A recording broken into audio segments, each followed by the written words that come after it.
Welcome to Wake Up by Galaxy. I'm Sofia, your hostess, and today we have Scott Aaron with us.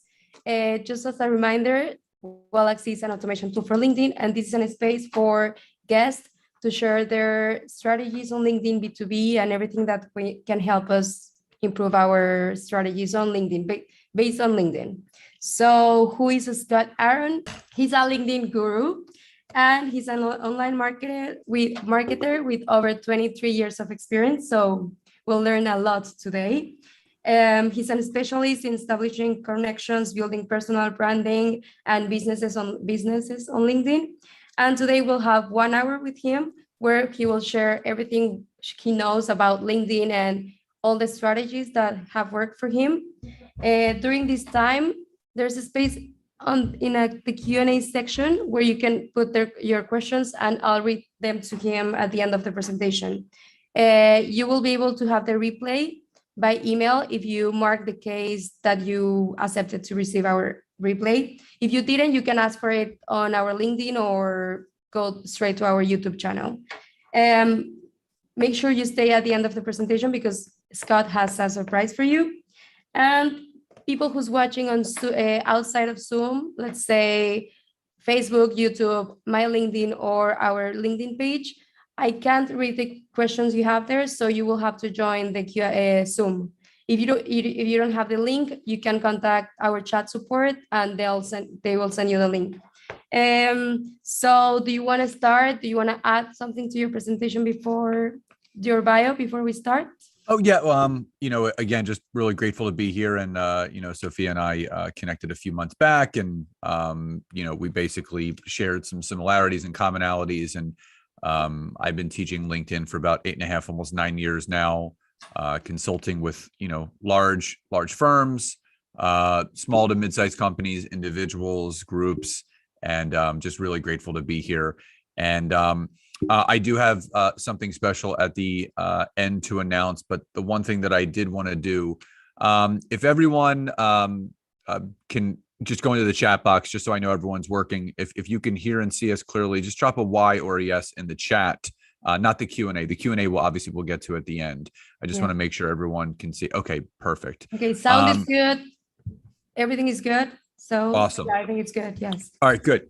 All good. Perfect. So what I'm going to do now is I have two things. I have something special that I'm going to announce at the end of today's workshop, but I wanted to start off by letting everyone know that I do have a virtual resource packet prepared for everyone, in addition to the special gift that I'm going to be giving everybody at the end. So what I'm going to do is I'm going to put my email address in the chat box right now. So if you guys want to write that down, you need to select everyone because you. Yeah. Okay. Yes. Okay, perfect. good. I got that. There we go. Okay. Okay. So what I'm going to do is I'm going to put my email address in the chat box. If you guys want to write it down, it's scott@scottaaron.net. All you have to do is just send me an email either now or after we're done today, and just put Sophia's webinar, and I will send you the resource packet for today, in addition to the special gift that I'm going to announce at the end. So Sophia, if there's anything else that you want to kind of dive into or cover, just let me know. If not, we can jump right in. Let's go. Let's do it. Awesome. Are you ready? Okay. So the backstory about how I got involved leveraging LinkedIn. In 2013, I was looking to do more B2B and B2C work for my own online business that I was looking to grow outside of Facebook and Instagram. I was looking for more human connection. I was looking for more lead generation. I was looking to create more sales. And I discovered that LinkedIn was the best place for that. How did you discover this? How did you get into LinkedIn? How? So I was at a conference, and the host of the conference was talking about the law of numbers in any business. Okay. And he was talking about how in order to move the needle of your business forward, not only do you have to have a massive amount of connections that are people that you actually genuinely want to connect with outside of your warm market, but you have to have some qualified conversations of the right types of people that qualify or really want what you have to offer. And I said to myself, well, Facebook is kind of like where my personal connections are. Instagram seems like it's just all bots and, fake profiles. Where could I go to establish that genuine, organic human connection? And that's when I remembered I had a LinkedIn profile that I started in 2009. It had been collecting dust for about 4 years. So I logged back in, changed some things around, and I saw that it was just so user-friendly in the build of your network, the reaching out to people, the connecting, the messaging, the content creation. I said, this is awesome. And I saw traction and growth in my business within about 3 or 4 weeks. So I reached out to a friend of mine who also was in the coaching business and was looking for lead generation and increased sales. And I basically reached out and I said, Joe, listen, you have to get on this platform. It's amazing. I'm having 20, and 30. I guess it has been improving. Like this was like 12 years ago. This was about nine years like, ago. Okay, 9 years ago. So now it's crazy. Like if you got that reach when like 10 back then, now it's like I mean, 10 or yes. In the last 4.5 years, our company has brought in over 3 million in revenue just from LinkedIn. Wow. So it works, and that's what we teach. We teach people how to create, additional multiple 6, 7 figures into their business, because it's not difficult. You just have to learn the organic way to use it. And so I basically reached out to a friend and said, here's what I'm doing. Do A, B, and C. And he reached back out to me about 2 weeks later and he said, dude, call me. So I called him and I said, what's going on? He goes, listen, whatever you're doing, it's working. He goes, I have 14 appointments booked. I've already closed a couple sales. You should be teaching this. And, backstory is I've been coaching for over 25 years. I started in the health and wellness industry, sports nutrition, personal training. I did corporate wellness speaking. So I was used to teaching people and guiding them to get a result. And I just transferred that over to what I was doing on LinkedIn. I was able to patent the system that I created, and I've been teaching it ever since. And it's a deep, deep passion of mine. I want to see everybody win in business. I don't want people to get caught up in the nuances and the shiny objects that people are chasing out there. You got to create connections with people. You got to create relationships. Gary Vaynerchuk says it the best. He says, your net worth is always in direct correlation to your network. So how valuable is your network? Because if it's not, then the chances are your business net worth is a direct reflection of that. And that's basically how I got started. And, the mission that myself, my wife, and our company is on is to impact people in the best way possible. And, teaching them how to, show up authentically and genuinely on LinkedIn and create those thriving connections for rapport and all those relationships that can be built that can lead to many, many other business opportunities. Okay, nice. I love it. So you have a lot of experience to share with us today. Yeah. So we're going to go over something called the 4 layers of LinkedIn. And it's the four basic things framework wise that everyone needs to do to get started on LinkedIn. Now, in the chat box, just so I can take a temperature of the people that are on here this morning, if you had to rank yourself on a scale of 1 to 10, as far as crushing it on LinkedIn, you're generating revenue from LinkedIn, where would you rank yourself on a scale? 10 being I'm killing it, 1 being not at all. So 2, 1, 1, 3, 4. Okay. And that's normal. Most people aren't exactly sure what to do. And my goal with everyone today is to teach you the 4 basic things that you all can do to move the needle of your business forward. And I'm going to share my screen. So if you guys can let me know, type a Y or a yes in the chat box if you can see my screen clearly. Okay, good. Just making sure. Perfect. Okay. So what we're going to go over are the 4 layers of LinkedIn, the important things that you need to know about how it can change your business income and overall impact. So, why LinkedIn to grow your business? Now, there are 7 basic things that I always go over with people. So you always start with connections, right? We talked about this. Your net worth is a direct correlation to your network. Now, Facebook provides you with around 5,000 friends. And I put that in air quotes because I think we all know that we don't really have the emotional capacity to have 5,000 friendships. So we're friends with some of these people, but most of them, they're acquaintances, people we meet along the way. But what I love about LinkedIn is you have the possibility of 30,000 genuine business connections, 6 times larger than Facebook. Now, if you look at the average income that people make on Facebook and Instagram, it's $30,000 a year or less, compared to that of LinkedIn, which is $100,000 a year more. So if you have something of value to offer the marketplace, you need to be on a platform that provides the support in what you are doing. And that's going to be LinkedIn. Now, the other thing is demographics. So you have to know a little bit about your client avatar. So 18 to 29 is the average age of someone on Facebook and Instagram. 25 to 55 is your average age of someone on LinkedIn. So if you think about your ideal client, customer, consumer, what age bracket are they in? And I will tell you this, that there are a large amount of millennials that are now moving off of Facebook and Instagram and moving to LinkedIn because of the amount of genuine connection that can be created. Now, lead gen. This is everything.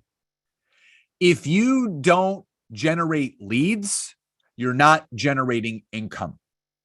It doesn't get any more clear than that.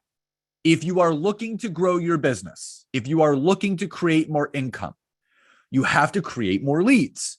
Without leads, there are no conversations, which means there's no conversions, which means there's no revenue. But you have to understand that there are different arms of your business. Now, the lead generation arm is one of the most important arms of your business because that's what allows revenue to come in. So there was a 6-month study done by a third-party company about 2 years ago. And 6 months later, Forbes actually reported on the findings where this company was measuring the amount of success that they would have organically doing lead gen, Facebook versus LinkedIn. At the end of the 6 months, they found out that LinkedIn was 277% more effective for organic lead gen than Facebook. Not 100%, not 200%, nearly 300% more effective. Now, the final 3 things that I always... B2B or B2C, or are we like talking both? Okay. B2B nice. and B2C. Yep. Yeah. Interesting. Now, the other thing is location. So what I love about LinkedIn is you can actually search and target people locally, nationally, or globally. So my wife and I, we have clients all over the world because LinkedIn allows for international connection. So with Facebook, you're only really limited to where you live. But the fact LinkedIn, the search engine that's built in, you can filter by country, by industry, by professional title, by location, wherever you are. Now, as far as the user base, there's about 8.5 billion people on Facebook and Instagram. So we talk about visibility being key, right? If you're not being seen, you're not going to be known. And if you're not known, no one's going to know how you can help them. On LinkedIn, it's about 10 times less. It's about 800 million people. So when you comparatively look at a smaller demographic of people where you have a greater opportunity for visibility compared to the large amount of people where everyone is fighting over the same attention of the same people, where do you think you should spend some more time? LinkedIn. And that's why you're here. Now, networking is also vital. If you aren't actively networking with people on LinkedIn, you're not engaging in people's content. You're not messaging people. You're not getting on the phone. You're not doing Zooms. You're not doing any of those things. You're not going to move the needle of your business forward. I have a goal of having 5 connection calls every day, Monday through Friday. So people ask, how do you continue to grow and scale? Well, I'm having 25 qualified conversations every single week, and I don't have to close every single person. If I close 10%, that's 3 new clients coming into my business. So you do the math, compounded over a year. Facebook is the barbecue of social media. That is where people hang out. Birthdays. That is where baby announcements. I'm pregnant. I got engaged. I got married. I got my anniversary. That's where people share life. Wait, Instagram. they have started sharing life also on LinkedIn. It's becoming a little bit like Facebook, I think. I'm feeling it's a combination of both. And that's the one thing that I always tell people, whatever you should be posting on Facebook and Instagram, keep it there and don't bring it onto LinkedIn. It's a business professional platform for a reason. But it's becoming more and more personal, and that's good for connections, right? Or is it too personal that depending upon how you're using it, people that show way too much skin for like bait posts. So you see there's a lot of people that should be wearing more clothes, but they're not. There's people that are posting things because they just want, likes and comments. And then people complain about all the creepy people that are reaching out to them. Well, you're actually inviting those people in by posting unprofessional things. I'm not saying don't share your life, but share it in a professional way. I always talk about, always share things, whether it's personal or professional, as the first class version of yourself, that high level version of yourself. If you lower your standards just to get likes, comments, and shares, what do you think you're going to attract into your business? So that's my rule of thumb. And, Shireen says, yes, I agree. Yeah. Absolutely. Keep it professional. It's true. Yes. Now, Instagram is the Bravo TV of social media.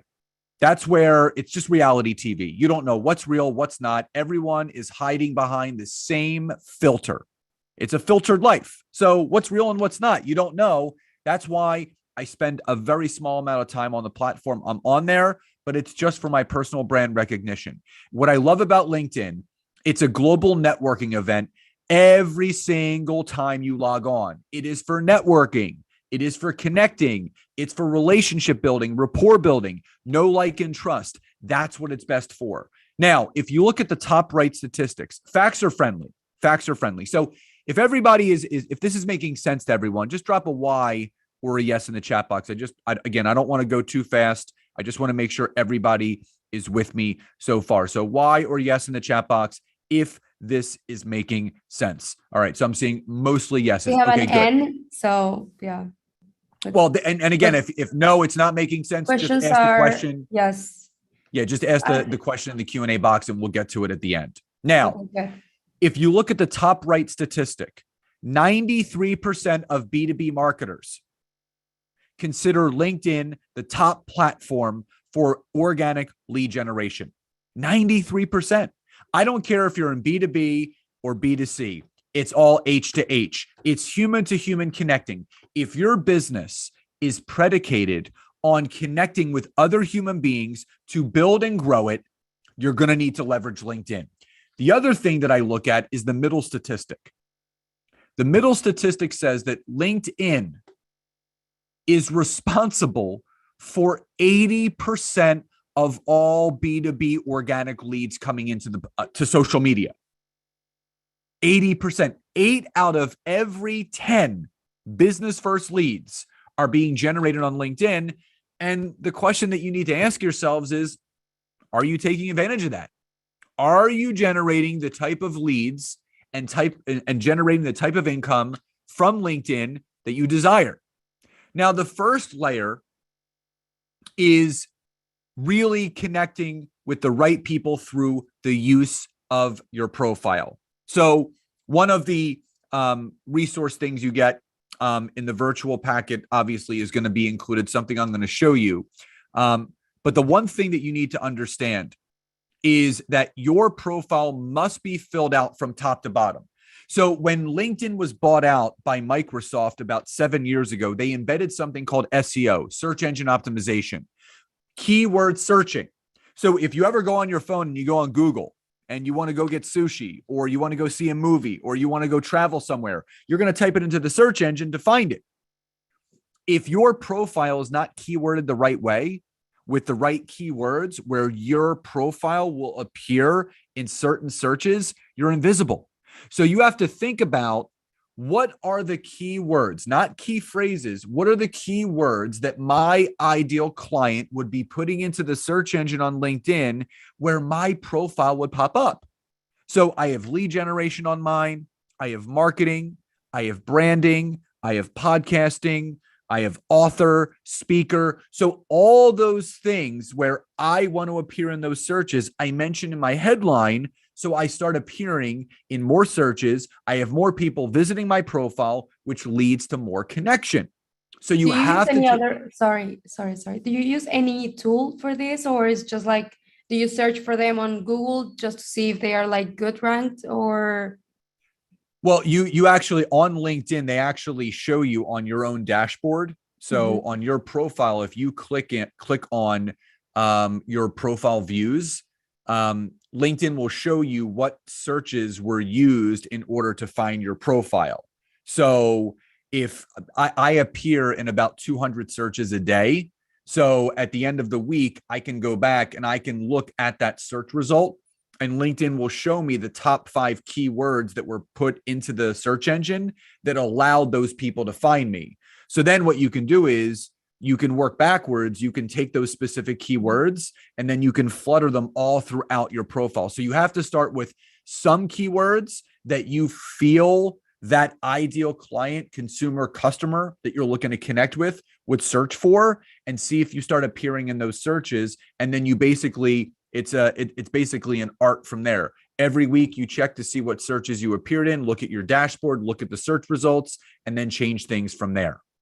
Now, you have to use those keywords that relate to your ideal client or customer. So whoever you serve, if it's marketing, if it's branding, if it's lead gen, if it's business growth, sales, whatever it is, you got to put those certain things in your headline. The other thing that you need to do is there's an underutilized section on LinkedIn, and it's called the personal recommendation section. Now, type Y or yes or N or no if you are or are not familiar with this section of your profile. Okay, so N. All right. So at the very bottom of your profile, there is a place where people can actually speak to your credibility. So I'm a big believer in credibility being everything. And I've accrued close to 500 written recommendations over the last few years. So basically testimonials for people that speak to my credibility of what I'm doing, how I'm doing it, and how I've served them to get their results. So you want to stand out on LinkedIn. So you should be asking people that you're connected to on LinkedIn that you know, like, and trust, you've worked with, you've worked for, you've worked alongside, you've helped, you've networked with. Ask them to write you a recommendation. And you literally just click ask for recommendation, select the person, how you know them, and it sends them an automated message saying, hey, can you write me a recommendation? You want the words of other people speaking to your credibility. I don't have to convince people at all anymore that I know what I'm doing. They can actually look at the 500 people that say, this guy knows what he's doing. He helped me grow my business, and you should work with him too. So really take advantage of that section. Now, I want to show you the infographic to give you kind of an example of what your profile, can look like over time. Now, the first thing you can see, this is just an example for a health and wellness professional. I have keywords, coach, trainer, success, online, things that people may search. They may search online coach, online trainer. They may just search coach or trainer. And you want to use those specific keywords in your headline so you start appearing in those searches. The other thing, you need to make yourself visible as the owner of the business. So again, CEO, president, founder, owner, you want that person to see, hey, they're the business owner. They own that business. They need to be taken seriously. So if that makes sense, drop a Y or a yes in the chat box. Now, remember, if you, yes. Yes. So you have a CEO, online personal trainer, and LinkedIn trainer. Doesn't it shocks when you are like online personal trainer and LinkedIn, like two different services, two different segments? Wouldn't you be better to have two different profiles, or is it works for you? But well, it's again, if you have multiple things under the umbrella of your personal brand, so under my personal brand, our business brand, okay, we have 6 different businesses and they do different things. So again, I want myself as the personal brand being recognized for what I do. And then underneath that, I list all the different things. So I have so many different business avatars that I can grow and connect with. So you don't want to have, 6 different profiles because you do 6 different things. Now, this was just an example. This was all health and okay, wellness related. So, okay, good. on mine, obviously it's changed over the years. Okay, good. Thank you. Now, and again, if you guys have questions, throw them into the Q&A and we're going to answer them at the I end. see a lot of questions on the chat box. Please remind they should be in the Q&A section. Yep. Because they will get lost on the chat. So Correct. go to the Q&A. Now, the experience section, to really optimize that, you have to list at least 3 experiences to really take advantage of it. Now, I have like 11 or 12. You never want to delete experiences, even if they don't really relate to what you're doing now. So, I left the fitness industry about 6.5 years ago. So I still have the last gym that I owned on my profile still. It's at the very bottom, but I'm highlighting what I'm currently doing right now with the mastermind that my wife and I have, the LinkedIn programs that we've created. Those are the things that are really highlighted at the top. But the best thing to do is you need to list at least 3 different experiences, the one that you're currently doing and things that you've done along the way. Your profile is your story. It's where you take people on that journey of when you entered into business and where you are right now. So you have to make sure that you're taking people through that journey to see the evolution of what you've gone through, what you've been a part of to get to where you are right now. The other key is within those experiences, you never just want to list them like a resume with bullet points. You want to add a 3 to 5 sentence description for each of them, meaning you're actually describing what it is that you do or did, how you did it, who you served, and how you serve them. So again, you want to add life to everything that you're doing within your profile. And it does take time to really update it. But once it's done and you're really making that connection with the person that's visiting your profile, it really elevates the opportunities that you have to make genuine connections. Now, there's the summary section or the about me section. And this is where you get to tell your story. This is where you get to share your passion. This is where you share your specialization or your niche. This is where you let people know what makes you different. You don't want to blend in with the crowd. You want to stick out like a sore thumb. You don't want to just blend in with everybody else. Now, there's 3 keys to optimizing one's summary section or about me section. I want you to write this down. Number 1, it must be between 300 to 500 words in length. It's not a simple one-liner. 300 to 500 words in length, so a couple paragraphs, is going to really optimize that specific section. Number 2, it must be written in first person. I, not third person. You don't want someone else telling your story. You're telling your story. And finally, number 3, a call to action. At the very end of your summary section, email me here. You want to create a journey. So where do you want people go to connect with you? How can they connect with you? Leave your email address so they actually have a place to go and message you. Now, just as a reminder, and just a review, what is the optimal length of your summary section? If you know the answer, drop it into the chat box. What is the number of words? How long should it be? 300 to 500. That's right. Now, what person should it be written in? Right, Gary, first person. And what is your call to action at the end of your summary section? Yes, what is your email me? Yes, that is how you get people to start engaging with you. So if this is starting to kind of, make a little bit more sense, drop a Y or a yes in the chat box. Good. Now, the final thing I want to touch on is something that always comes up, and that's groups. There's a lot of people that don't like groups. There's a lot of people that do like groups. I happen to love them. Now, you don't need to join a ton of groups. All you have to do is join 2 or 3 groups that are relatable to you from a personal standpoint, a professional standpoint, maybe a hobby standpoint. Join groups that are a reflection of you and who you are. And, Gary says, are they dead? They're not dead. I'm in this one group and it is just filled with great people, but also the way that you leverage groups is you join the right groups, and once a week you go in and you provide some value-added content. Share a tip, share a couple resources that you have that is building the know, like, and trust, because if it's good, then guess what?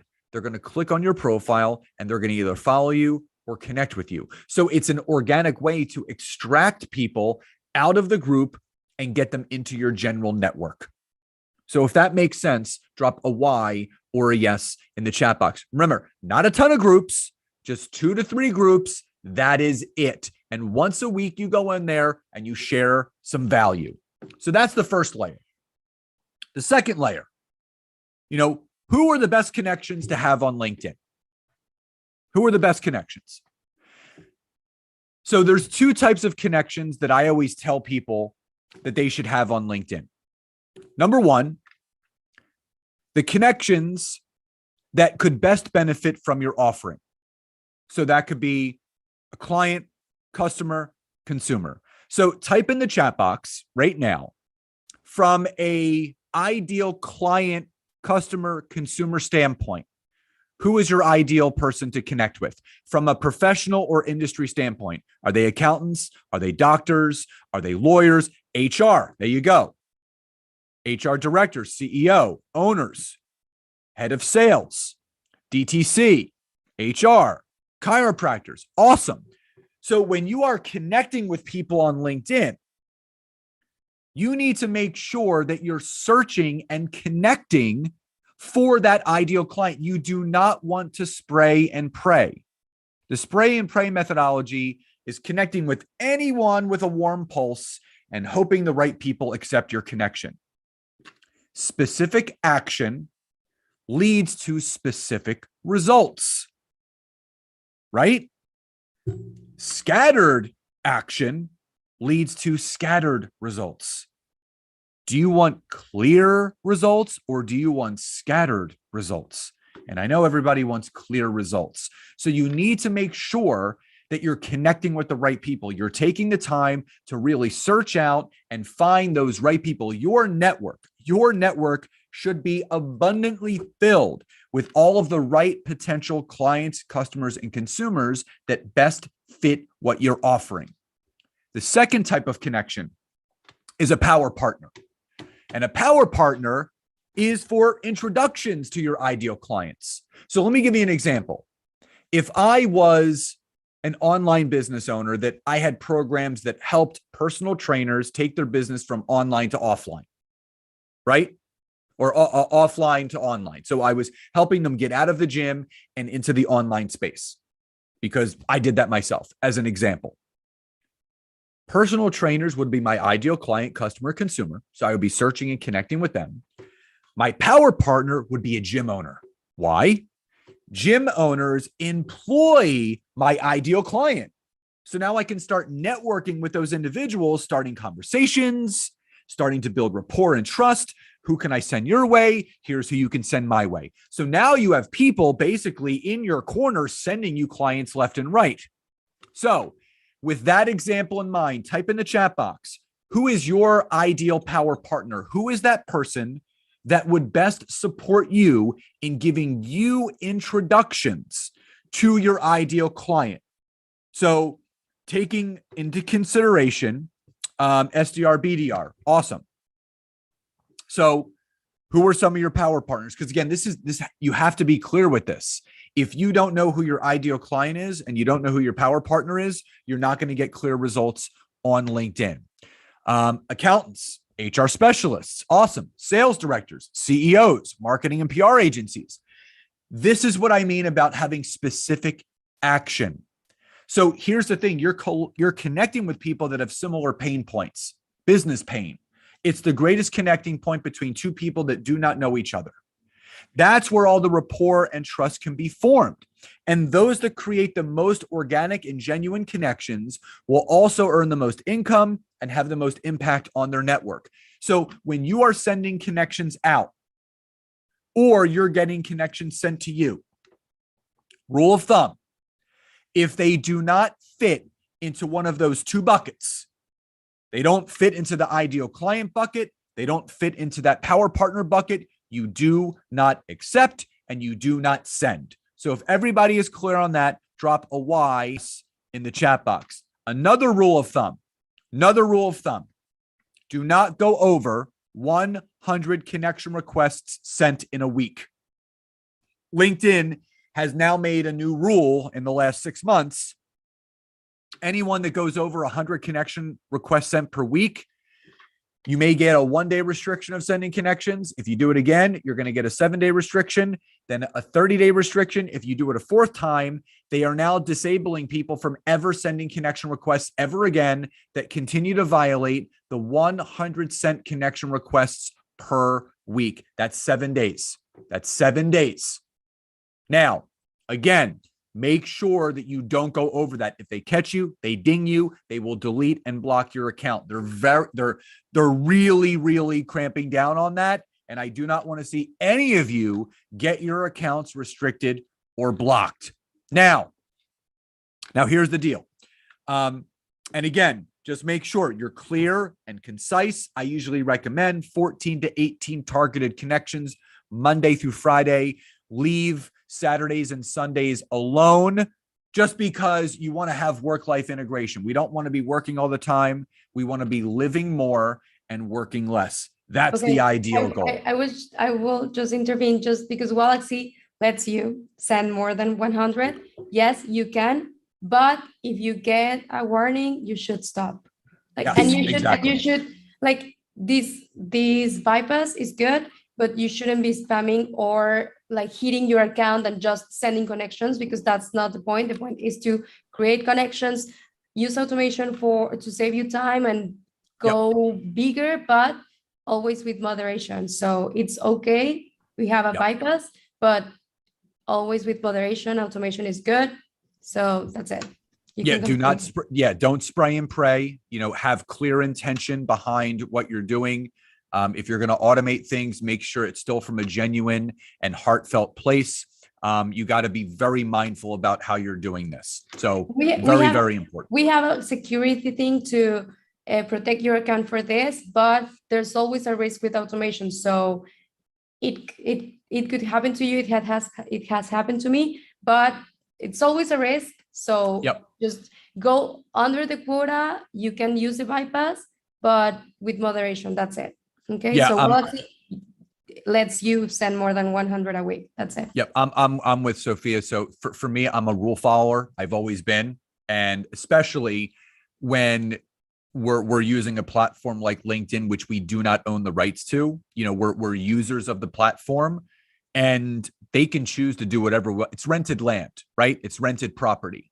So if we continue to violate certain things, we don't really have a say of what can or cannot happen. If they choose to restrict or delete our accounts, that's really on us. So I always like to kind of go under the radar, so to speak. So I'm not really stirring the pot at all. I'm not dancing with the devil. I'm kind of doing my thing, growing my network. And just remember, business, much like life, is a marathon. It's not a sprint. It's not about how you start the race. It's about how you finish the race, right? The tortoise and the hare. It's the tortoise and the hare. It's a marathon. So take your time. You don't need to rush connection. Quality over quantity.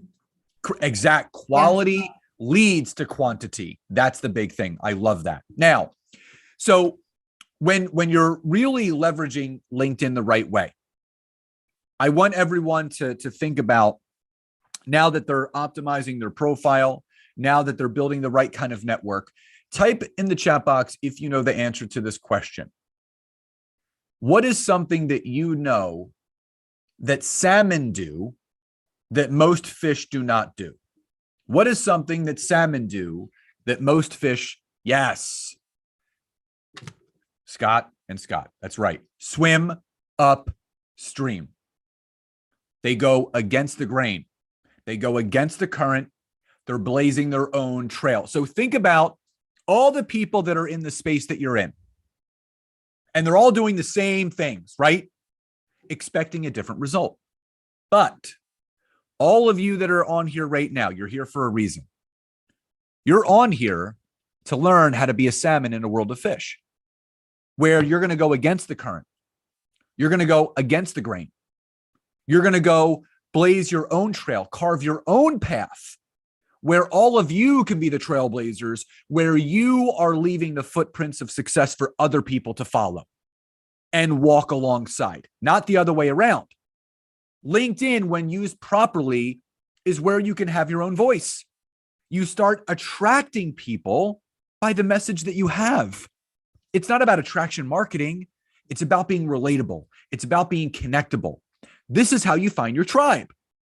And as you are listening and watching to this right now, whether it's live or on the replay, just know you're at the right place at the right time, because LinkedIn has the highest organic engagement, has the highest organic visibility, and has the highest organic reach of any social media platform out there right now. Now, the third layer is messaging. And again, just I'm going to drop it. That's my email if anyone hasn't written down yet. Messaging is probably one of the biggest thorns in people's sides on LinkedIn. Now, drop a Y or a yes in the chat box if you've ever gotten an 18-paragraph long drunkalog verbal vomit message from someone that's trying to sell you and pitch you and click this link and schedule a call and watch this video and do this and do that. And literally, they are just throwing up all over you. And I would love to know who also is the one who sends this kind of messages. Yes. I want to know who's teaching that person to do that too. That's what I really want to know, because again, you know, here's the big thing that I talk about. My wife and I always talk about something called the smell test. And I want all of you to start applying this smell test analogy. If you're crafting a message and you're about to hit send, and before you send it, you read it, you yourself wouldn't respond to that message, it doesn't pass the smell test. It means it stinks. So don't send it. The only message you should ever send is something that you yourself, if you received it, would respond to. You're always doing things, again, from the perspective of the person on the other side of the computer screen, right? It's not about how you would connect. How does someone want to be connected with? Well, they want to be connected from a genuine perspective, an authentic perspective, real, warm, open, inviting, right? Not salesy and pitchy. Someone's getting sold to, right in that. You have to remember that when you are connecting with people, no one likes being sold to. No one likes being pitched to. And here's the big key. I don't care what industry you're in. No one ever buys anything from anyone that they don't know, like, or trust. Think about anything that you have bought yourself. It's because you knew the person, you liked the person, you trusted the person or the product or the system or the offering, right? You're looking to build a know, like, and trust.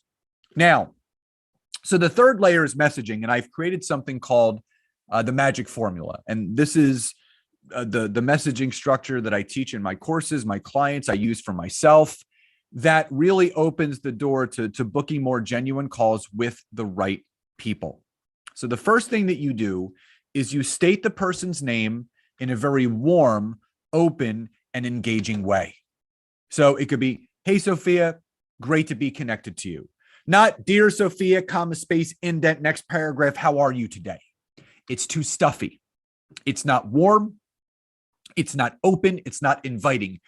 When you're in business, you're looking at wanting to create that organic connection and look eye to eye with someone, right? You're looking to be inviting and open and connectable and relatable. And when you humanize yourself and just make it relaxed, it starts to reduce the wall of resistance and raise the level of connection. So it could be, hi, Sophia, it's so great to be connected to you. The second thing that you do is you state the reason for reaching out, creating a connecting point.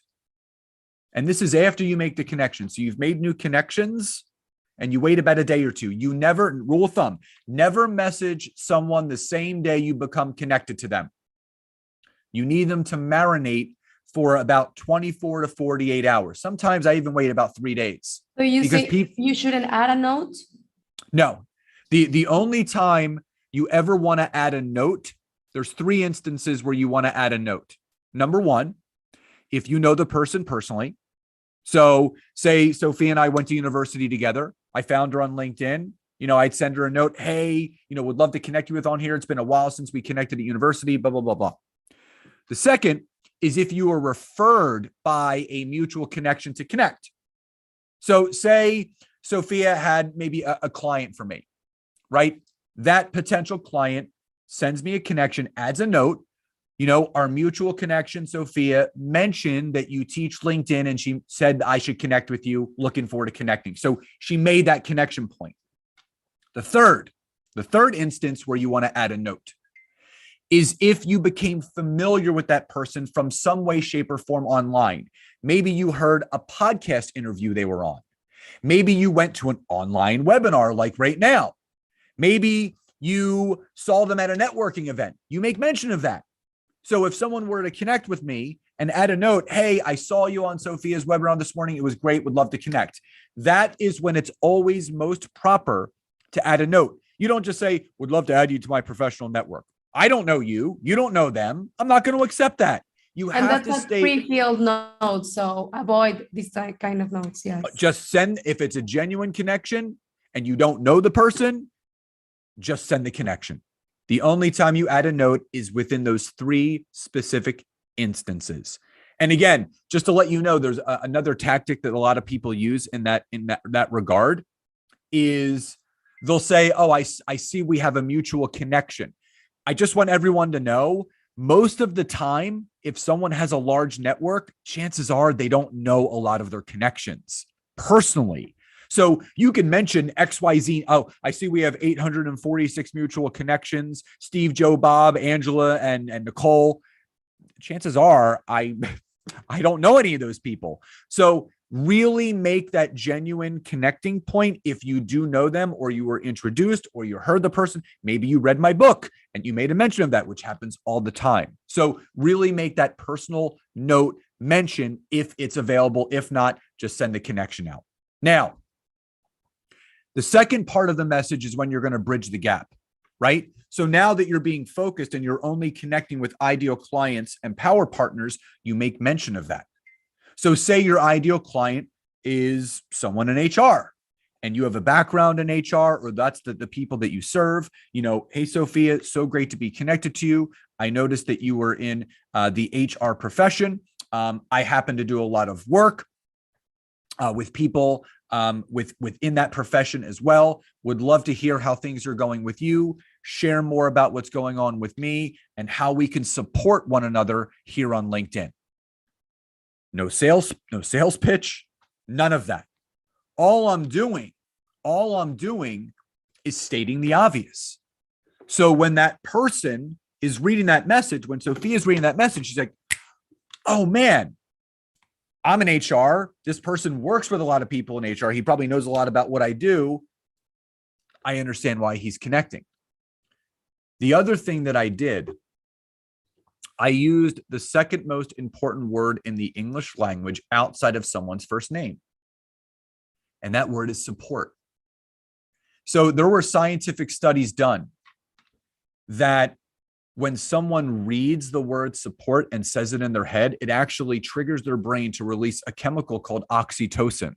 This is our feel-good brain chemical, just like dopamine, endorphins, serotonin. So now this person is feeling good as they're reading your message, which makes it more inviting for them to respond. The third and final thing that you're going to do is finish with a specific CTA, a call to action. Statements lead to nowhere. Questions lead to the responses. Questions lead to answers. Now, if I was to say, let me know when is good for you, well, guess what? She's never going to let me know because I haven't asked. You have to ASK to GET. You have to ask in order to get. So I would simply finish with, do you have any time this week or next week for a call or a Zoom? State the person's name, connection point of why you're reaching out, and a very simple call to action. If that makes sense with everyone so far, drop a Y or a yes in the chat box. Genuine, authentic, real, humanizing. You're not spraying and praying. You're being very focused and clear, so you have focused and clear results. This is how we've built our business. And again, Gary, you wouldn't do the Calendly link until the call was actually scheduled. When someone is open, that's when you would send your calendar link for them to book. So this is just in the original outbound first touch of a message. Now, type Y or yes or N or no if you use the push notification messages to re-engage conversations to create more sales. So this is the happy birthday messages, the congrats on the work anniversary. So I'm seeing some no's. Sometimes no. All right. I do all the time. So last January, I had a work anniversary. And I'll just show you the power of how this works.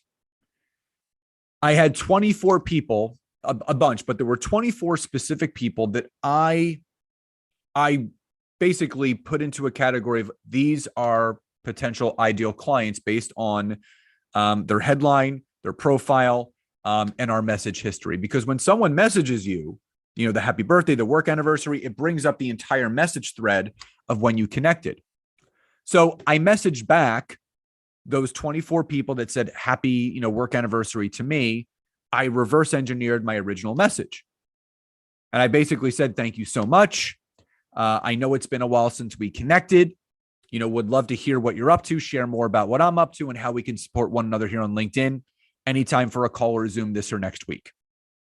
Of the 24 people that I messaged, 12 responded, yes, let's hop on a call. Of the 12 that I got on a call with, 4 ended up hiring me, which led to over $30,000 of revenue into my business. Just because I was nurturing the connections. No connection is ever dead on LinkedIn. A fair amount of people will not respond to your initial reach out message. But a good amount of people, if you correctly nurture them over time, will respond to the happy birthdays, the work anniversaries, all of those things. And again, if you have questions, make sure you do throw them into the Q&A chat box because we're going to be getting to them shortly. Now, the one thing I want everyone to do now, if you can affirm this, type in the chat box, fear is my friend. So if you can affirm that, you can lean into that. I want you to type in the chat box, fear is my friend. If you can affirm, there it is. Fear is my friend. It is. Anything that is scary, anything that is new is scary. It's fearful. So there's an old analogy. I'm not sure how many of you are familiar with Robin Sharma. Love him. He wrote The Monk Who Sold His Ferrari, the leader who had no title, the 5 a.m. Club. He uses the analogy of this. He says, if you're a downhill skier and you let fear get the best of you and you lean back in your boots what's going to happen? So type in the chat box, what happens if you're a downhill skier? Yep. Crash and you fall. You have to lean into fear. You want to talk to new people. You want to make new connections. You don't want to just post and pray or spray and pray and be random with everything that you're doing. The people that reach out and those that reach out to the most new people are the ones that are most often going to win. It's a fact. That's how it works. Now, the fourth and final layer is content. And the content aspect of things, it could be a little bit overwhelming, but I want to break this down in very simple terms for all of you. There's two things that your content should always do: educate and inform. What it should never do is sell or pitch. You're looking to build a know, like, and trust, right? And your content, I can tell you this: we generate more revenue into our business from the content that we create over the messages that we send. Because there are two types of people on LinkedIn. There's active networkers who are going to respond to your messages and want to get on calls and Zoom and network and all that stuff. There's a fair amount of people, a good amount of people that I call spectators. They're sitting in the stands, just watching the game, seeing what's going on, right? Just watching your content, seeing what you're about, seeing what you're actually speaking on. So your content, if you're producing it from something that I call the PSP, which is the passenger side perspective, not the DSP. That's the driver side perspective. That's your own perspective. You have to think about the pain points, the areas of struggle, the areas of concern that your ideal client is having on the other side of that computer screen. And how can you create content that speaks directly to that? You have to fill the void. You have to bridge the gap. You have to fill the holes and gaps that are in that person's business with your content.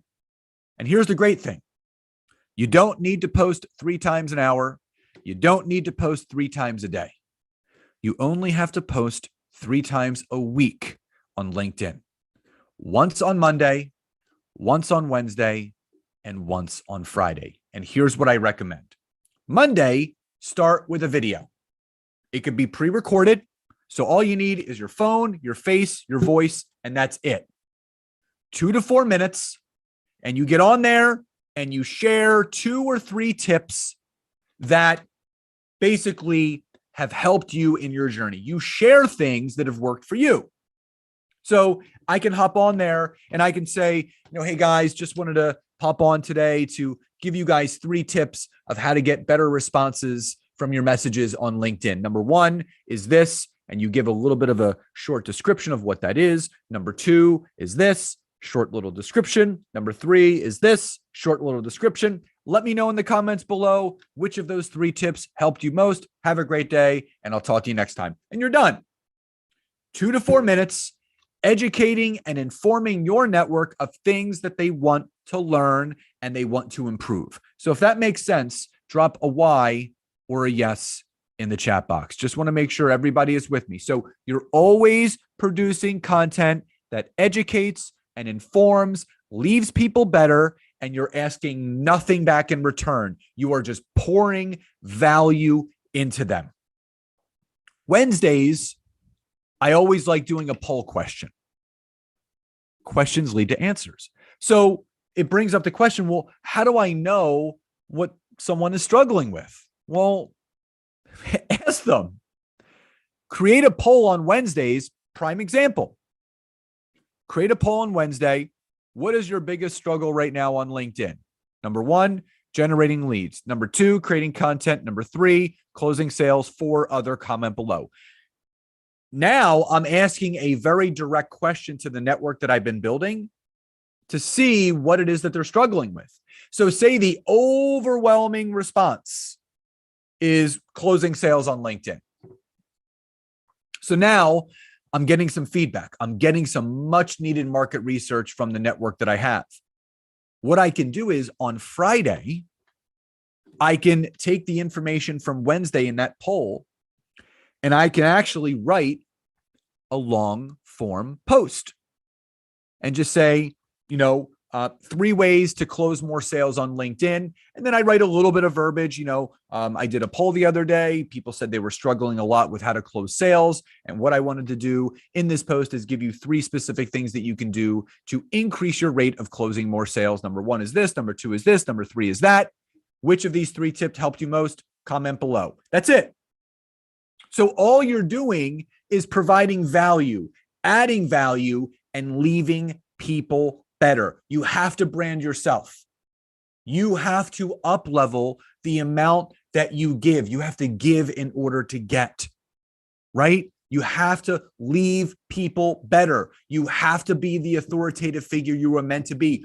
You want people to know you as the go-to person. So if there's something that they want to learn within the zone of genius that you teach that could help them in their business, guess who they're going to come to every single time? You. So if that makes sense, drop a Y or a yes in the chat box. Now, can LinkedIn really work for you? Well, the easy answer is yes. You use LinkedIn properly, applying just a few of the things that I went over today, you'll have massive results for life. What will help you most on LinkedIn is more of the content that you can create over the messages that you send. Again, that's the basic stuff. The basic stuff is connecting and messaging. That value-added content that we went over today, getting that video out on Monday, doing that poll question on Wednesday, and getting that long-form post on Friday, that's going to up-level your results on LinkedIn. This platform can solve all your business issues. It's the cure-all for not having people to talk to. Now, just remember, the simple truth is this.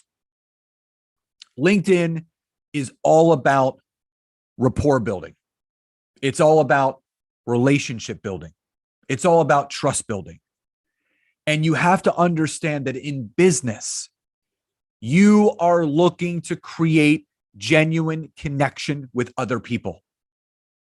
The number one business building tool that every single one of you has is sitting right in your back pocket.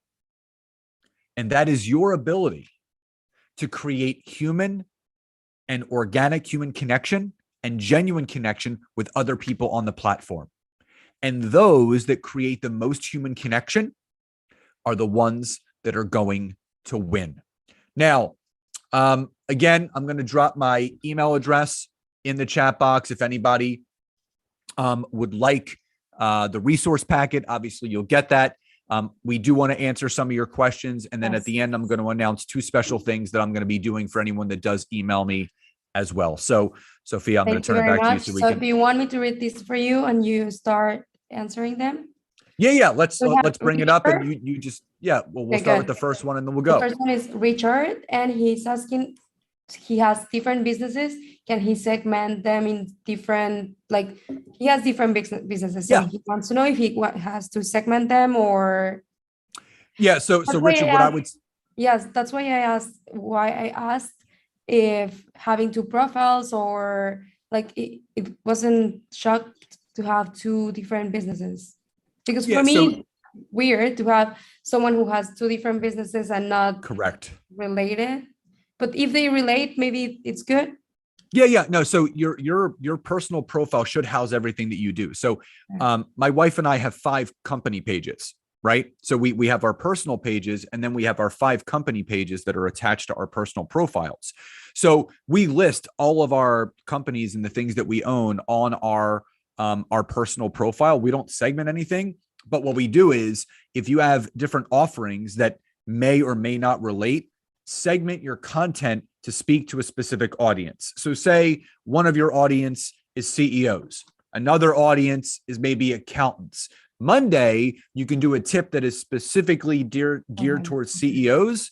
And on Friday, you can do a post that's specifically geared towards accountants. Now, the other thing is create a company page for all those different things that you may have. And what I do is I always post from my personal profile and then share it to my company pages after. So that's the way that I would segment off of one profile. Okay. So you will have everything in the main profile, and then you will create different company pages. Okay. Correct. How do you see the searches people did that your LinkedIn profile was included in the results?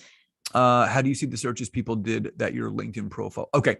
Yeah. So Chad, what you're going to do is when you go onto your LinkedIn profile, you're going to see a section that says your dashboard, where it will say profile views, the amount of engagement that you've had, and the amount of searches that you've appeared in.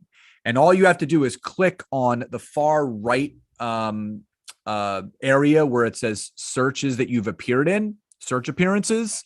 And if you click on that and you scroll down, LinkedIn will actually show you the top keywords that were used in order to find your profile, that you can then take those keywords and actually put them back into your profile. So it's on your personal profile.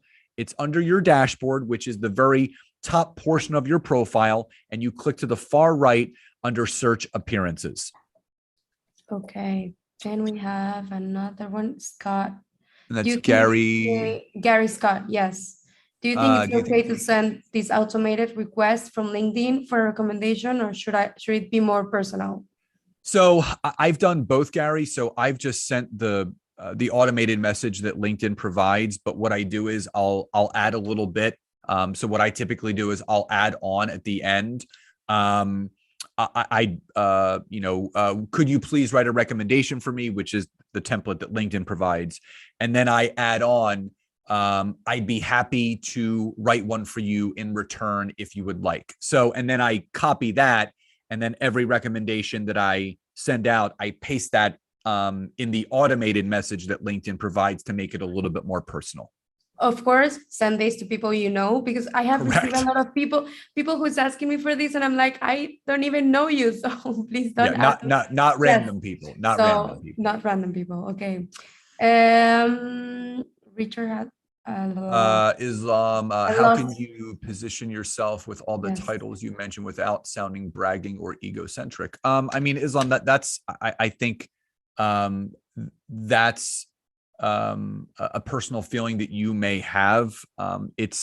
You have to understand, on LinkedIn, you're looking to let people know what it is that you do. So there's no ego involved. You're not saying, oh, I'm the best, you need to work with me. It's not something like that. But how are people to know what it is that you do and how you help people and who you serve if you don't mention it in your titles? So it's not about egocentric. State the facts. State the truth of who you are and what you do. So again, it's not about ego. It's about being front facing and letting that person know is, hey, this is who I am. This is what I do. These are the people that I serve. And this is how I can help you. Okay. Let's James, see. Lindsay. Would you recommend switching my LinkedIn to creator mode? 100%. I love creator mode. It protects you a lot from like a lot of the spammers out there, but it also gives you the ability to the LinkedIn creator tools, LinkedIn Live, LinkedIn newsletters, the LinkedIn notification bell. It also allows you to add in those talk about points where when people do visit your profile, it shows you exactly what you talk about, but also it helps you grow your following. I've grown a significant following since turning it on. So highly recommended, James. Absolutely. Where do you find the keywords people search for to find you? So Shireen, I think we already answered that. That's in the dashboard section. You just got to click on the far right. Where do you find, Chase said the same thing. Where do you find the keywords people search? David Goldstein, what's the best way to optimize your profile for SEO? So basically, David, we went over that. So what you need to do is you need to think about things from the perspective of the type of person that you want to actually see your profile. So writing it from the perspective of the ideal client, who you serve, how you serve them. Again, I focus mine on marketing, branding, lead generation. So those are a lot of the three big things that I focus on. So that is actually mentioned in my headline. So if there's specific things that you focus on SEO wise, those are the SEO keywords that you want to put into your headline. So you then start appearing in those searches. So you then start attracting the people that are actually seeing your profile pop up and then go visit your profile. I have a question. Does doing this also helps you be on the Google searches or not at all? Great point. So since Microsoft did obviously buy out LinkedIn, you actually, if you optimize your profile the right way, your profile will start to appear more in the top searches on Google, Yahoo, and Bing as well. So now you can start drawing in traffic that way. So great point, Sophia. Yes, it will optimize that as well. Yeah, the recording will be sent out. We already went over that. With the description of each experience, is it better to use sentences or bullet points? Sentences always, Gary. The only thing that you should bullet point are maybe quantified metrics. So, revenue earned, years of experience, amount of clients served. Otherwise, you're actually writing 3 to 5 sentences of what that experience is.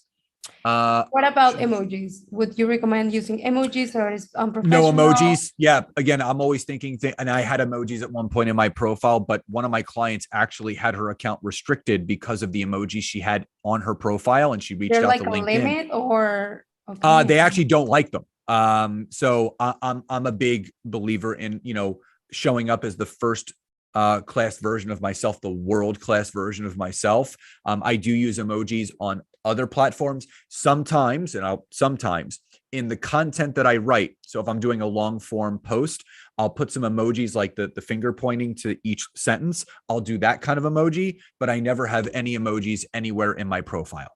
Okay. Should the CTA suggest a LinkedIn message or email? Definitely, Michael, I would go with email or website, because again, you want to drive traffic from people off of LinkedIn to somewhere else, whether that's visiting your website for an opt-in or collecting an email that way, or just generally just emailing you right from there. Is it a good idea to put a link to set an appointment in your summary? So Pam, what I would do is in the contact form. So in your profile, you have contact information, which is your LinkedIn handle, maybe your AIM handle, website. I would actually put maybe a Calendly link or an Acuity link. If you use one of those two, I would put that in the contact form. So when someone goes to your profile and they hit contact info, the schedule link is right there for them to click, which takes them right to that scheduler so you can collect those emails, but also book that call. I currently have a page that I've been considering changing to a group. Should I do that or create a group in addition to the page? Yeah, Adam, I would create the group separate from the page because that way you can specifically invite and target, because I think LinkedIn gives you, 100 invite credits per month. That way you can specifically target the right types of people to invite in the group off of the page.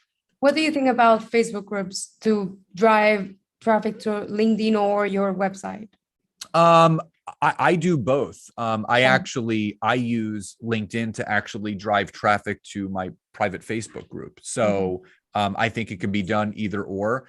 When I write my newsletter editions, I share it into my Facebook groups. And if they click on the link, it takes them right back to my LinkedIn. So now I can grow it from both. So I do like cross-pollinating on both platforms. Okay. How effective are LinkedIn groups? Is it hard to get engagement?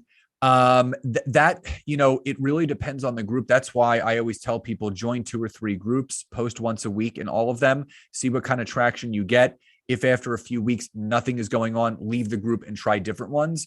There's like 2 groups that I consistently post in because there's always engagement, but it took me a while to find those groups. So it will take a little bit of time for that.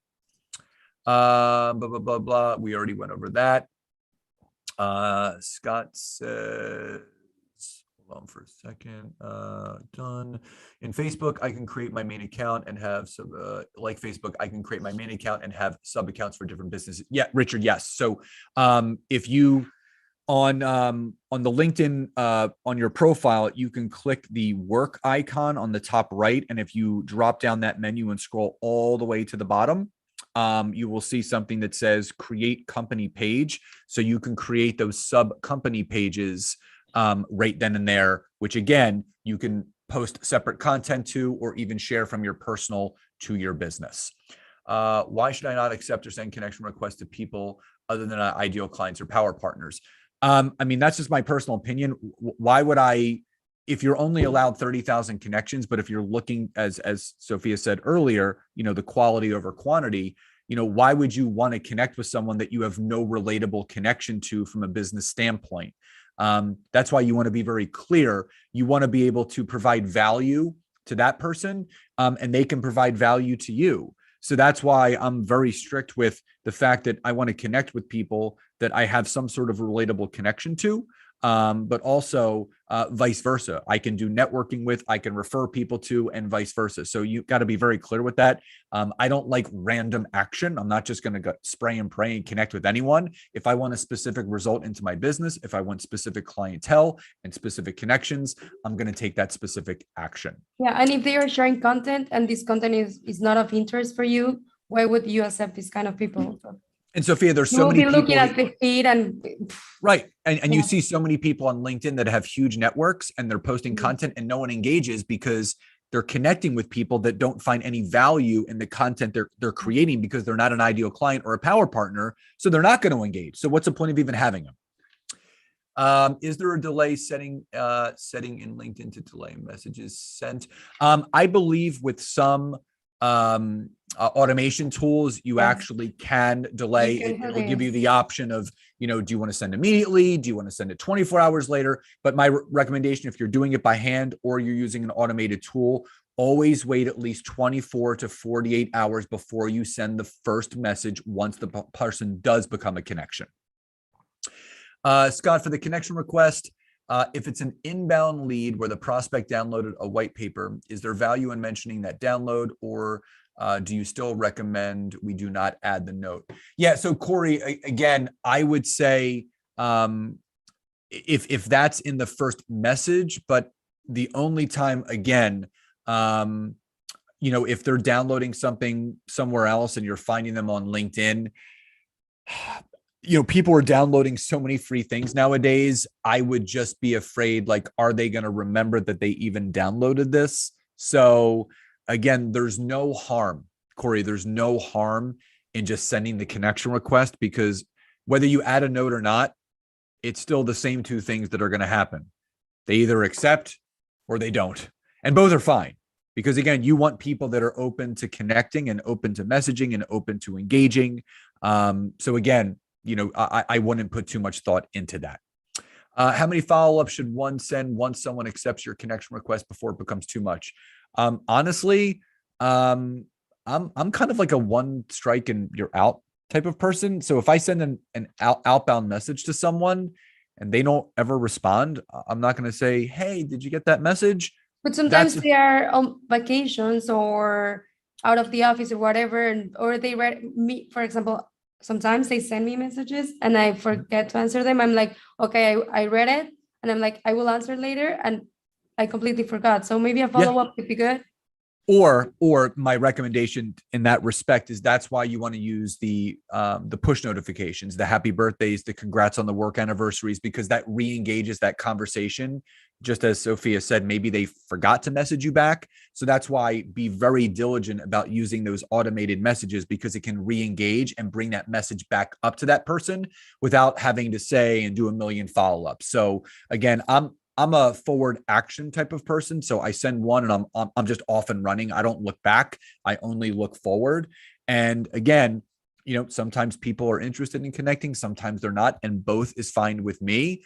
They may start engaging with my content and then go to message me and realize that I had sent them a message and they're like, oh my God, sorry, I saw you messaged about a month ago. Yes, would love to connect, blah, blah, blah. But again, use those automated messages to re-engage and nurture those connections. Maybe you can think about if it's too much, if you put yourself in their shoes, like, would you like to receive 4 or 5 messages like dun, dun, exactly? Dun? No. Yeah. So no. Yes. Yeah. Think about, again, it's that passenger side perspective, do things the way that you would want them done to you. So would you want 4 follow-ups? So if you want it, don't send 4 follow-ups either. How do we set up the push notification? Veronica, they're set up automatically unless you've turned them off, which in that case, you have to edit your profile URL. You click that area, and then on the right-hand side, it'll show you the buttons where you can turn on or off the specific notifications that you want. How many posts per week should we create? And is there a percentage breakdown of the types of posts that is ideal? I think we went over that. 3 posts per week, Monday, Wednesday, and Friday. What is the ideal follow-up strategy if someone answers the question, but two, but then ghosts one? I mean, for me, Tom, when I send a message to someone and, I'm like, hey, let's, when's a good day and time for us to talk? And they respond back, Tuesday is good. And I respond back, great. What time Tuesday? And then I don't hear. I'll follow back up with that person, just making sure, just want to see what time is good. Is Tuesday still work for you and what time is good, or give them some time options. So that's a specific case where I will kind of follow up and continue to respond. When it comes to content, should you not include pics or memes? Pictures are fine. If they are in a professional standpoint. So a lot of personal branding, if anyone looks at the pictures that I post on LinkedIn, it's usually me branding myself and my wife, who are the owners of our company. And it's usually just professional and personal photos with professional content above it. But again, just think about the more that you reveal, the more scandalous the picture becomes, the more you're going to invite kind of creepy people into that. As far as memes and stuff, I don't mind memes every now and then. If it's related to the content that you're posting, like, I talked about people like selling and spamming, in messages and this, that, or the other. And I did a meme of someone slicing spam, which is like kind of like a meat that sometimes people eat here in the US. So again, if it's related to what you're posting about, that's completely fine. I think it's good to have different content, because if it's only text, sometimes if it's too long, I skip it. Yeah. Me personally, I skip it. So sometimes it's good if you are like reaching a different audience and you want to try different material. It's good to have maybe not pictures of yourself, but infographies or something that can be related to your post and professional things. Correct. And to increase authority on LinkedIn. So to how to produce content net with PSP, would this hinder the objective? While hey Scott, isn't it the idea to increase authority in LinkedIn? So if this is true, producing content from the PSP, would this hinder the objective? While if you create it from the driver's side authority. So basically, Islam, what you want to do is all the content that you produce is from the perspective of solving a problem for your ideal client. So thinking about, and that's why I love the poll questions, because that will reveal some of the answers to what you want to post about. So again, if you know that people are struggling with a certain area of your business and their business, what you can then do is then you can create content from that passenger side perspective, because they've already revealed that to you in the poll responses. And now you're giving people 2, 3, 4 different ideas of what they can do to better those things that they're struggling with. So remember, think about the areas of struggle, the areas of improvement that they're looking for, and always plug that into the content that you're writing. If you follow that same format every Monday, Wednesday, and Friday, will people get sick of your repetitiveness or appreciate? Consistency, David. That's the consistency always wins. The compounded effect. Yeah, they will appreciate someone being consistent over someone that's just being random. And maybe you can do a series of posts that will be just on Monday, so people will start like relating to them, and they will be like, yes, today's the quote of the day or whatever. So David, also think about podcasts, right?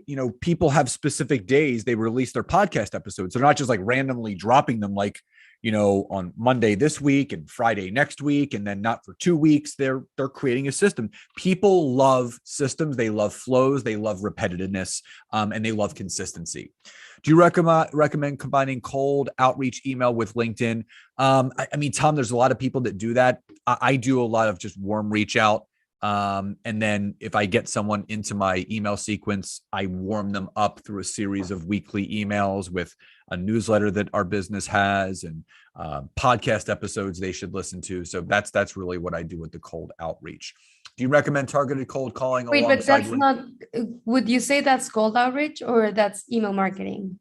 I mean, it's email marketing. Cold outreach is just, randomly, I think that's like more in-mail type stuff, which I don't respond to any in-mails. I only do warm outreach or, genuine connected people. Like I'm not going to just like blanketly send people in-mails because it comes across as a spam message. And I don't do any cold calling either. I'm not spraying and praying. I want to be very highly targeted and specific with who I'm connecting with. How do I find content? Is it okay to repost others' content that relates to your target? So Ed, yeah, I mean, if you can't think of something, there's a great website called answerthepublic.com. If you go to that website, you type in a topic, say like you put in wellness, they will give you all different content ideas of what you can post about for free. And I think you can do 3 searches per day. So it's called answerthepublic.com. Again, it gives you prompts of content that you can create. So it's a great website if anyone gets stuck. If you are going to reshare someone's post, make sure that you add your own value in the share. So if you like share a post that I did, kind of share in that space where you can actually say something about the post, why you're sharing, what you resonated most with it, and bring your own voice to it. So don't just click share, add some value to what you're sharing to your audience. Why is it not possible to copy the chat? I don't know. No idea. Yes. What do you think about personalizing message, less outreach versus the numbers game, i.e. more outreach messaging is a higher chance to get that? Yeah. So Gary, what I do is, I do really personalize things. Like there may be a bit of copying and pasting, but I do focus on making sure that I am sending a very genuine and authentic message to each specific person. So I am very highly targeted. If everyone can still hear and see us, just drop a Y or a yes in the chat box. Just want to make sure. So Y or yes in the chat box. Okay, good. Now, so again, I typically send anywhere between 5 to 10 messages a day because again, I know that's going to prove to get, at least a few calls a day. Sometimes I want 5 calls a day. Sometimes I just want 1 new call a day. And it's really something that you have to split test yourself. But I really love personalizing things and, making it better that way. And at the end, you are talking to humans. So exactly. It's a human talking to a human. You need to personalize this or you won't get, you will get answers, but you will get better answers if you personalize stuff. Even because Correct. you have to target your messages. You have to know their pain points. So to know their pain points, you have to personalize the message. So I think it's good to personalize. It's exactly. better. Yes. Again, I agree. You will like to receive a personalized message instead of just a copy paste automated message. So exactly. I'm really struggling with my profile and title because I work with individuals as a financial coach and retirement planning. But I also work with business owners regarding tax credits and setting up retirement benefits, debt management. So yeah, Tracy, I mean, I coach and train some of the top financial firms in the world. I would, before you change anything with your profile, I would talk to your compliance department with what you can and cannot mention on your profile. Because I've worked with people using Grapevine and Hearsay, updating their profiles and everything. But again, before you change anything, I would meet with compliance and see what they suggest, what you are allowed to do and what you can't do. To be clear, our connection request should not include any note if we do not have one of the 3 situations. Yes. Well, I would like to say something. This depends on your target, on your situation. So we suggest you to try to test what works for you, but different studies says that it's better without a note. But I think this depends on the person. Yeah, there's not a specific rule that says don't add a note. Yeah, there was a study done that said basically the percentage of people that are likely to accept a connection request with or without a note is basically the same. So there's really no advantage one or the other. I just know that there's so many people on LinkedIn that not only are sick and tired of the spam messages, but now people are just not even waiting to message. They're just selling and pitching right in that note, which is driving a lot of people nuts. So again, I always think about how I would want to be connected with and how I would want to note added to myself before I do anything else. For anonymity purposes, I have 2 LinkedIn profiles. Should I shut down my previous life and keep only the latest of which I'm focusing on? Yeah, I mean, Tom, you don't need 2 different profiles. So the one that you're focusing on using, if you're not going to be using the other one, just shut it down. Question. If you have different, like you have international customers, but what about if they speak like English, French, and Spanish? Would you post in different languages or? Well, you actually can set up on your LinkedIn profile different profiles, a but what about the multi-language profile. But the content, would you share it? Yeah. So there's a feature within our LinkedIn profiles where that profile can appear in multiple languages. But the posts? Because I have some clients that are Canadian and they're in Quebec, which is French Canadian. So their content, depending upon their network, will post in English and French. I know about the profiles, but how can you make your content, like the posts you share, like be only for French speaking, English speaking, and Spanish speaking? Like, do you have a space? Where do you find this? I thought that was basically when you set up your profile in a separate language, basically you select like before you produce your content.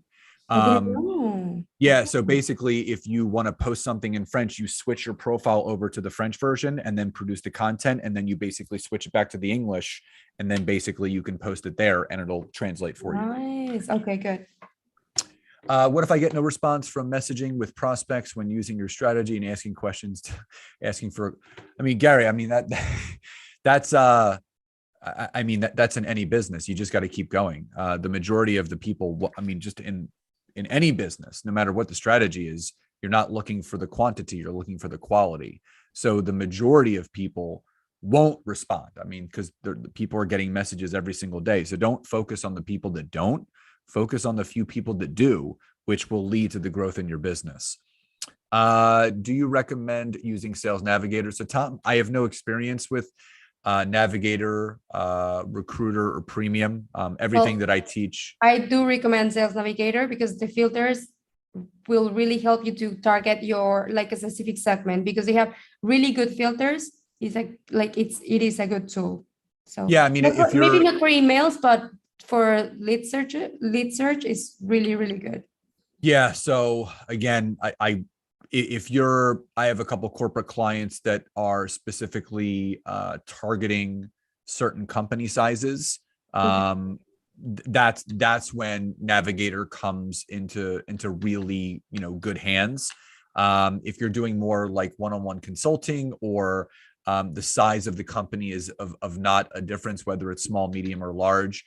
There's a lot of regular filters within the free version that can be used. But if you do need some hyper-targeted specific search filters, like company size, years that the company's been in existence, all those things, then Navigator would be good for that. Search appearances, is that available for the free account, or do you need to upgrade? That is with everyone's account. Does LinkedIn not offset when 2 people are recommending each other? Does LinkedIn not offset when 2 people are recommending?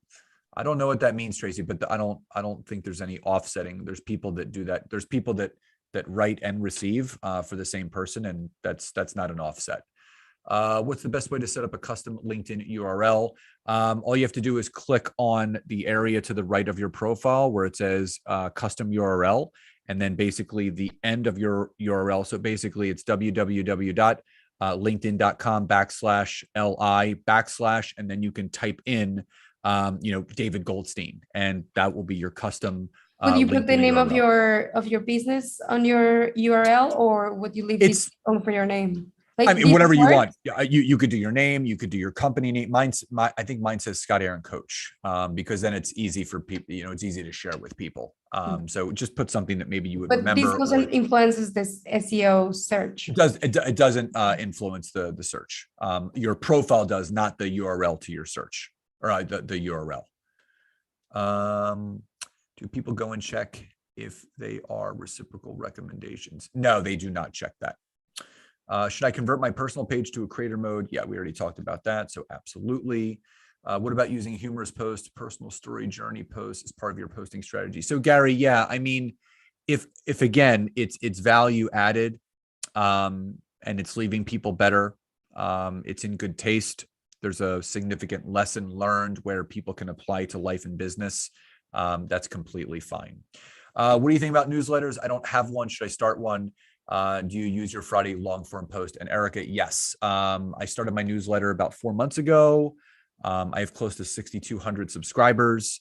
And it's great because LinkedIn emails all of my subscribers personally. If you have a call to action, a call link, a download, you can put that in there. So like you just alluded to, my long form post on Fridays has now become my newsletter edition. So I highly recommend it. So it emails your LinkedIn subscribers. Any subscribers. Yep. Nice. Yeah. Would you therefore not recommend any images within a post? Oh, no, you can definitely put an image in your post. What's your opinion about inviting people to your company page?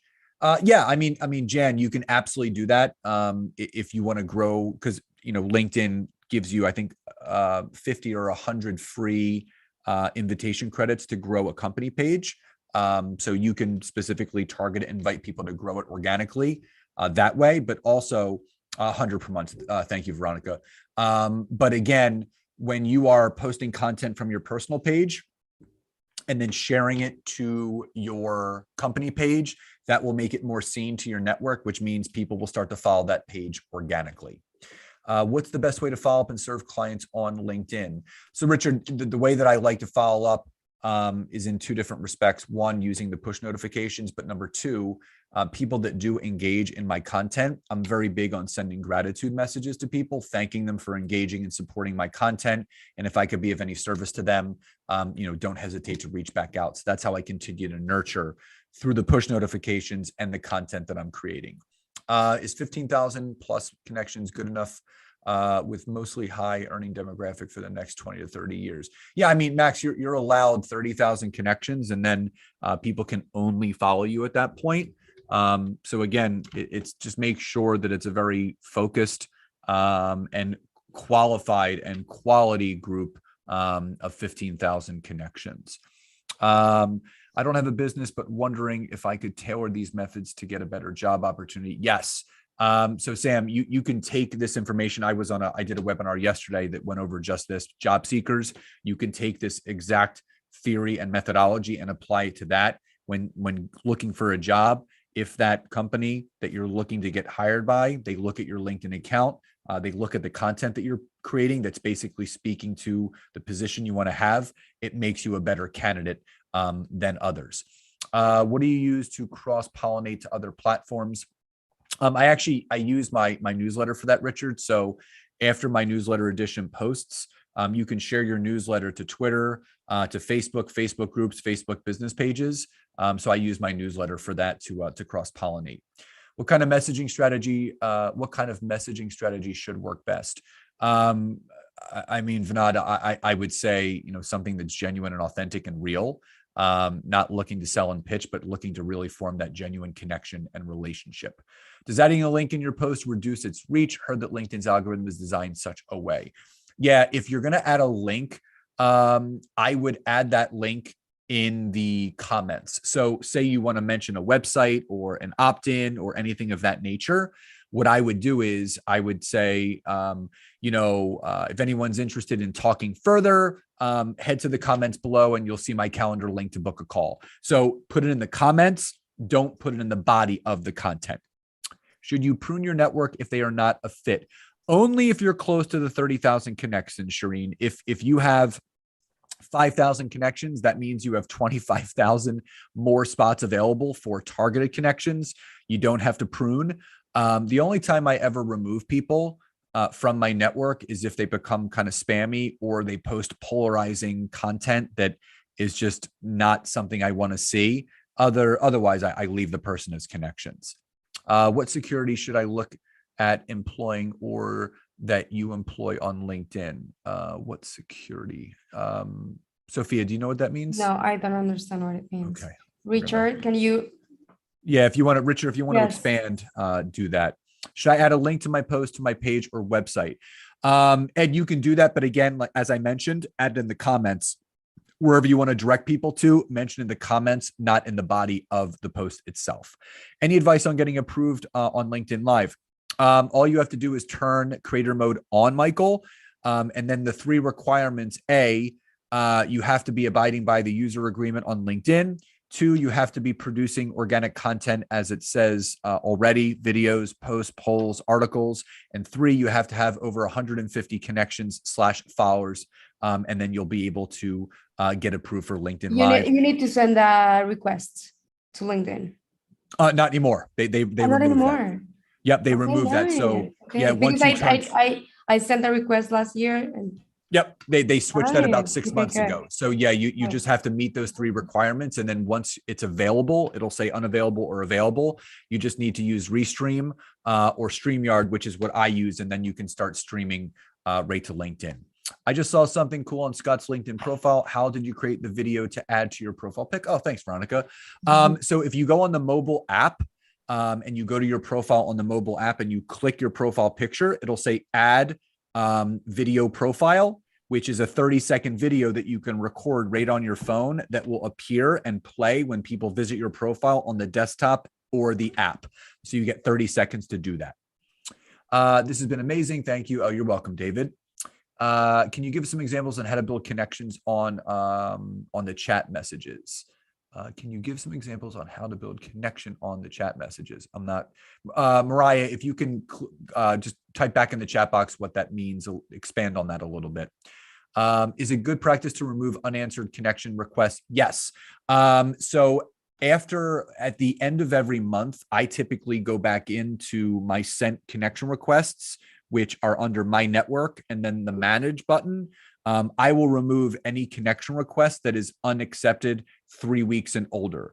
If you don't remove any of the connection requests that you've been sending and they build up, LinkedIn can restrict your account in sending more if you have too many unaccepted connection requests. So do remove them at the end of the month, anything that is about 3 weeks and older. And would you recommend to contacting them back again, or would you just leave it there? Yeah, they're removed from any ability for you to connect with them for 3 weeks, and then after the 3 weeks they're put back in, and they're not going to know the difference because. But would you recommend contacting them again? Oh, you could. Yeah, I mean, again, they may not be as active as you are on LinkedIn. So I tell people, don't take it personally. Some people just don't want to connect, and some people just aren't active.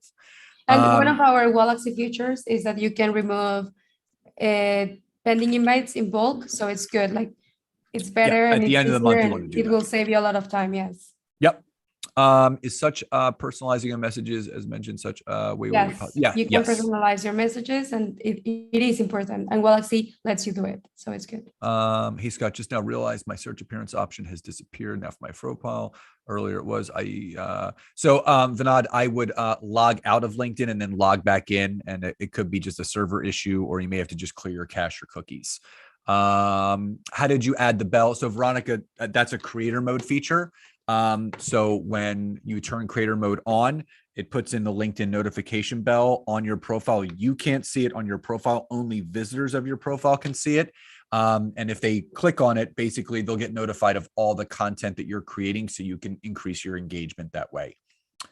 Do you have a specific newsletter platform, i.e. MailChimp, that syncs with LinkedIn? So Tom, actually, LinkedIn newsletters actually sync with your connections.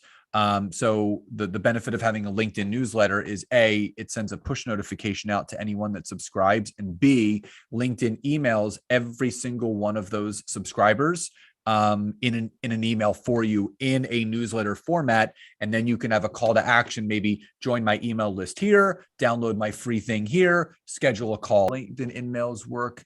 I don't use the LinkedIn InMail. I see that it's like a spam message. So I only message people that I am a first connection of. That's the best way to do it. That was all the questions. Yes. Any other question related to Galaxy, we'll leave it for the chat support. Thank you very much, all. I'll just I have some messages for you before we go. Well, just as a reminder, we will send you the replay. You can subscribe to our YouTube channel to get notifications of next webinars.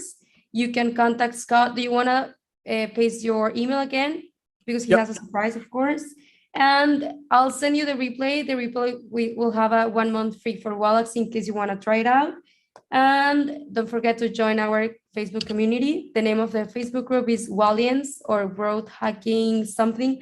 I'll paste it on our email where you will get the replay. But if you search for Wallians on Facebook, you will have the Facebook group. And I'm constantly sharing webinars and material related to LinkedIn and B2B business lead generation stuff. So do you want to add the surprise you have for us? Yeah. So the anyone that does email, people that jumped off, obviously they're if you do email me, and I'll drop the email address one more time, I'm actually going to send everyone a little checklist that basically goes over what we covered today, but also a link that will get you a free ticket to a repurposing content workshop that my wife and I are having next week.